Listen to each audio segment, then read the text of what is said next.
Hello, IPL மேனேஜ்மெண்ட்டா sir? நான் ராஜ்பிரியன் பேசுகிறேன். ராஜ்பிரியனா யாரா சார்? நான் சிஎஸ்கேக்கு ரொம்ப வேண்டப்படுறேன் சார். ஒரு முக்கியமான நியூஸ் சொல்லணும் சார். ஆல்ரெடி நாங்கள் வந்து கடப்பாறையை மடர்னு போட்டு அடிச்சிட்டோம். அந்த வெறியில் வந்து பஞ்சாப் கூட எங்களுக்கு நடக்கிற மேட்ச் இருக்குல்ல சார், அதில் வந்து கள்ளக்குண்டு இருக்கிறதா மிரட்டல் வந்துருக்கு சார். ஸோ அந்த பஞ்சாப் கூட நடக்கிற மேட்ச் மட்டும் கொஞ்சம் தடுத்துருங்க சார். 2 மேட்ச் இருக்குன்னு நினைக்கிறேன் பஞ்சாப் கூட, அதை நிறுத்திங்க சார். வேணாம் சார், ப்ளீஸ் சார். பஞ்சாப் கூட மேட்ச் எங்களுக்கு வேணாம் சார். அதை வந்து கொல்கத்தா கூட மாற்றி விட்டுருங்களேன். ஏன்னா அவங்களோட பிளான் பஞ்சாப் கூட விளாடும் போதே அவங்க கல்லவுட்டு சொல்லியிருக்காங்க. அதனால் நீங்கள் வந்து கொல்கத்தா கூட மாற்றினா கொஞ்சம் ஈஸியாக இருக்குது சார். ஆமாம் சார், கொல்கத்தா கூட மாற்றிவிடுங்க சார். ஆமாம் சார், பஞ்சாப் கூட மேட்சே வேணாம் சார். ஐயோ, பஞ்சாப் கூட அது டேட் மாற்றலாம், அதெல்லாம் வேணாம் சார். அதெல்லாம் வேணாம் சார். பஞ்சாப் கூட வேணாங்கிறேன். பஞ்சாப் கூட வேணாம் இல்லை.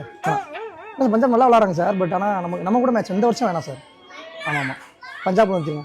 ராஜஸ்தானையும் கூட தடுக்க பாருங்கள் சார். அதில் கூட இந்த மும்பைக்காரங்க வந்து உள்ளே வந்து கல்ல விட்டுறதா சொல்லிட்டு இருக்காங்க.